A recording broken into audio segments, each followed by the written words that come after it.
ما تيجي نروح نشتري حاجة حلوة. ماشي يلا. يلا بينا. هناخد بس فلوس من ماما الأول. ماما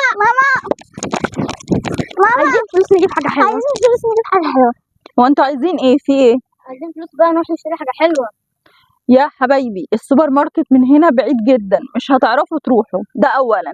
ثانيا خلاص احنا شويه وهنمشي، واحنا مروحين هنعدي على اي سوبر ماركت اجيب لكم اللي انتوا عايزينه.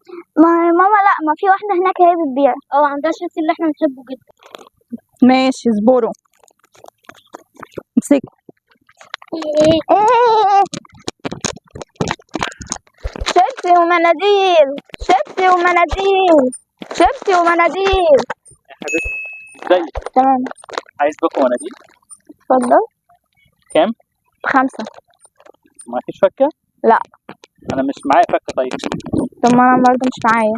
طب خليها معاكي، هشوف لك فكة وأجيلك. ماشي لغاية ما أموت. عاملين كام دول؟ ده ب10 وده ب10 وده ب5 وده ب5، كده الحساب 30 جنيه. فاضل الباقي معاك 10 جنيه. انا معيش فكه. طب هاتي دول كده. خلي رفض دي شكلك مشتريها. روح انزلي ايه حاجة تانية. ما تزعليش يا حبيبتي، أنت أحسن منهم بكتير.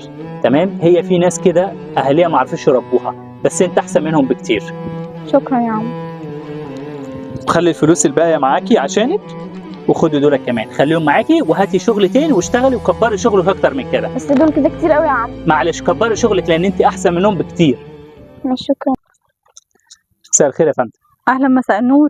حضرتك يا فندم ولادك لما راحوا يشتروا مناديل وشيبسي من البنت الغلبانه اللي هناك، قعدوا يتعاملوا معاها باسلوب وحش، وفي الاخر رموا الفلوس في وشها بعد ما خدوا الحاجه اللي هم عايزينها ومشوا.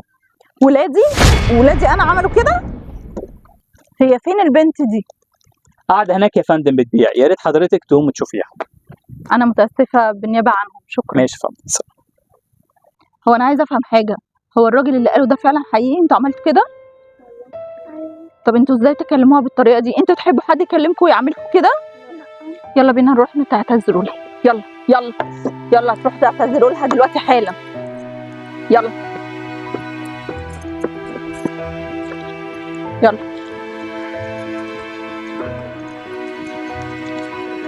ازيك يا حبيبتي، عامله ايه؟ الحمد لله. اتفضلوا تاسفوا لها. ما تضايقش مني. لا انا مش زعلانه. معلش احنا بنعتذر لك على كل حاجه هم عملوها، وبعدين انت احسن منهم عشان انت ما رديتيش الغلط بالغلط. لا على ايه. طب انت عايزه حاجه؟ لا شكرا. سلام يا حبيبتي. سلام. يلا.